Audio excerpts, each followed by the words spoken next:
इतिहास साक्षी है कि पुण्य भूमि भारत की गाथा भारत की अस्मिता, गौरव और राष्ट्रीय स्वाभिमान के लिए विदेशी आक्रांताओं से संघर्ष की महान गाथा है। बर्बर आक्रांताओं ने भारत की आत्मा पर चोट करने और भारत का अपमान करने के लिए हमारी संस्कृति और आस्था के केंद्रों को उद्ध्वस्त किया। सोमनाथ, काशी, मथुरा और अयोध्या के मंदिरों का तोड़ा जाना आज भी भारत की स्मृतियों में जीवित है। सन 1528 में अयोध्या में भगवान श्री राम के मंदिर का मुगल आक्रांता बाबर द्वारा तोड़ा जाना ऐसी ही एक अक्षम्य घटना थी जिसने सीधे भारत के सम्मान और आत्मा पर चोट की।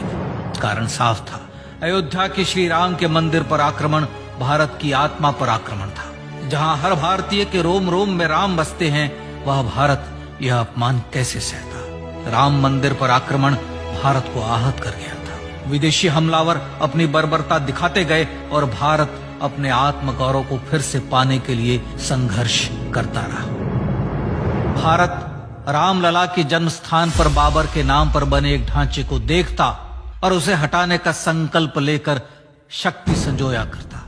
हिंदू समाज आत्मसम्मान के रण में डटा रहा और लगातार हमलावरों द्वारा बनाए गए बाबरी ढांचे को हटाने के लिए लड़ता रहा। सरयू कई बार रक्त से लाल हुई। कभी स्थानीय शासकों ने तो कभी साधु संतों और राम भक्तों ने राम जन्मभूमि की मुक्ति के लिए अपने प्राणों की आहुति दी। 74 बार युद्ध हुए। हम कुछ मोर्चे हारे, पर रण जीतने का संकल्प कभी कम नहीं हुआ। हिंदू समाज तलवारों से रक्त रंजित हुआ, पर उसने हार नहीं मानी। उसका संकल्प अजेय था। 15 अगस्त 1947 को देश की आजादी के साथ सैकड़ों सालों से चले आ रहे इस संघर्ष में नई ऊर्जा और एक नया मोड़ आया। अचानक 23 दिसंबर 1949 को बाबरी ढांचे में श्री राम लला प्रकट हुए। हजारों राम भक्त दर्शन के लिए उमड़ पड़े। तत्कालीन प्रधानमंत्री पंडित जवाहरलाल नेहरू ने उत्तर प्रदेश सरकार को श्री राम लला को विवादित ढांचे से हटाने का आदेश दिया।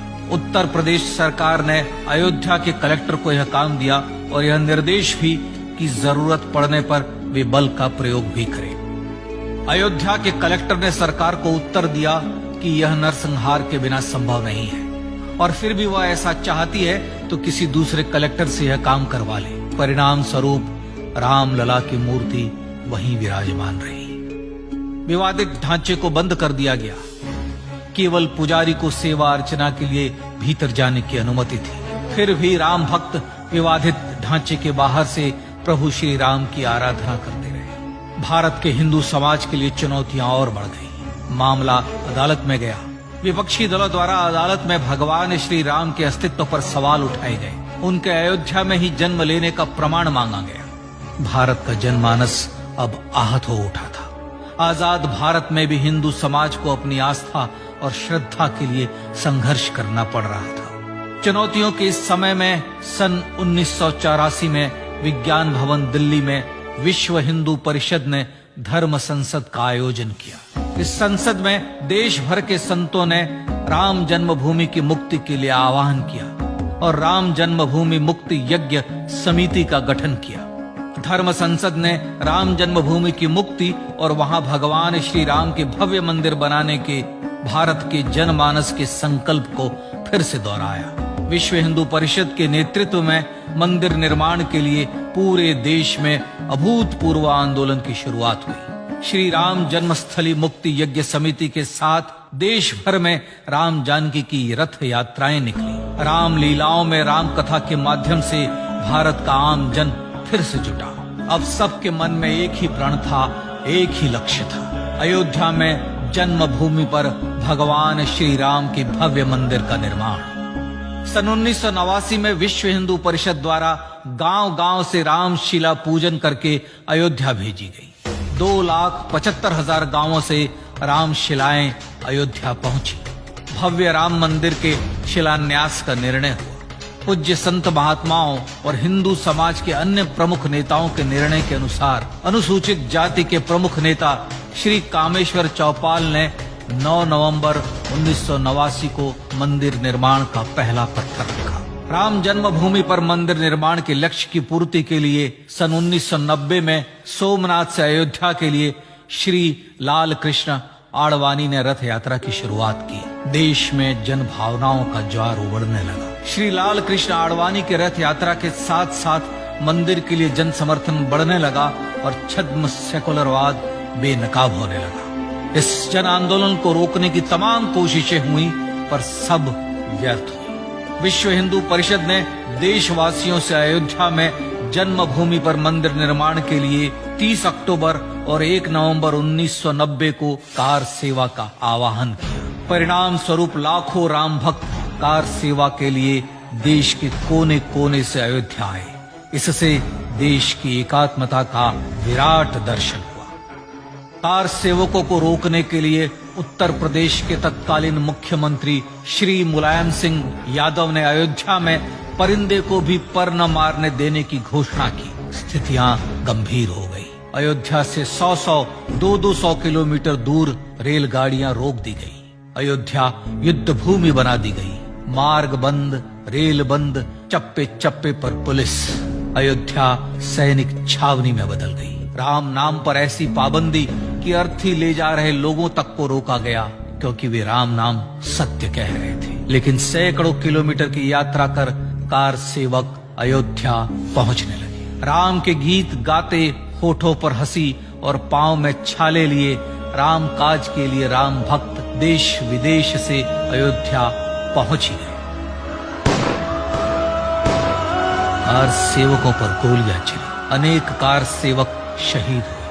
आजाद भारत में जन्मभूमि पर राम मंदिर के लिए कार सेवकों ने फिर एक बार अपना बलिदान दिया, पर कार सेवकों ने विवादित ढांचे पर भगवा फहरा ही दिया और इस तरह कार सेवा सफल हुई। श्री राम जन्मभूमि आंदोलन ने भारत की सुप्त आत्मा को झकझोर कर जगा दिया था। विश्व हिंदू परिषद ने फिर एक बार 6 दिसंबर 1992 को कार सेवा का आह्वान किया। राम भक्तों को कार सेवा करने देने के लिए अदालत में प्रार्थना की गई, पर अदालत ने कोई निर्णय नहीं दिया। परिणाम स्वरूप बौद्ध, जैन, सिख, स्वामीनारायण संप्रदाय, गायत्री परिवार, हर पंथ मत विचार के हिंदू एकत्र हो गए। छूत अछूत का भेद मिटा, जाति की पहचान मिटी। हम सब हिंदू, हम सब सिंधु बन गए। राम सिंधु में ज्वार उठा और देखते ही देखते 6 दिसंबर 1992 को श्री राम जन्मभूमि से बाबरी ढांचा सदा के लिए हट गया।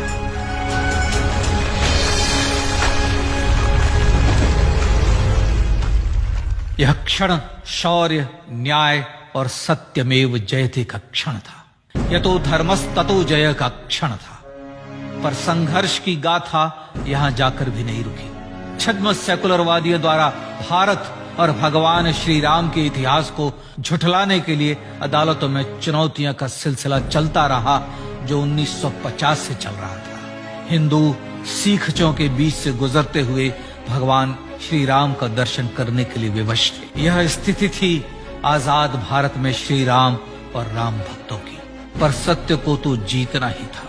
आखिरकार देश के सर्वोच्च न्यायालय के 5 जजों की खंडपीठ ने 9 नवंबर 2019 को ऐतिहासिक निर्णय दिया और यह कहा कि अयोध्या जन्मभूमि परिसर की पूरी 67 एकड़ भूमि रामलला की, और न्यायालय ने भारत सरकार को जन्मभूमि पर मंदिर बनाने के लिए एक ट्रस्ट बनाने का आदेश दिया। सर्वोच्च न्यायालय के आदेश के अनुसार भारत सरकार ने 5 फरवरी 2020 को श्री राम जन्मभूमि तीर्थ क्षेत्र नाम के ट्रस्ट का गठन किया और राम जन्मभूमि न्यास की भूमि जो सरकार द्वारा अधिग्रहित की गई थी, उसे ही नवनिर्मित न्यास को वापस दे दिया गया। 5 अगस्त 2020 को भारत के प्रधानमंत्री श्री नरेंद्र मोदी ने श्री राम जन्मभूमि तीर्थ क्षेत्र के अध्यक्ष पूज्य महंत नृत्य गोपाल दास, राष्ट्रीय स्वयंसेवक संघ के पूज्य सरसंघ चालक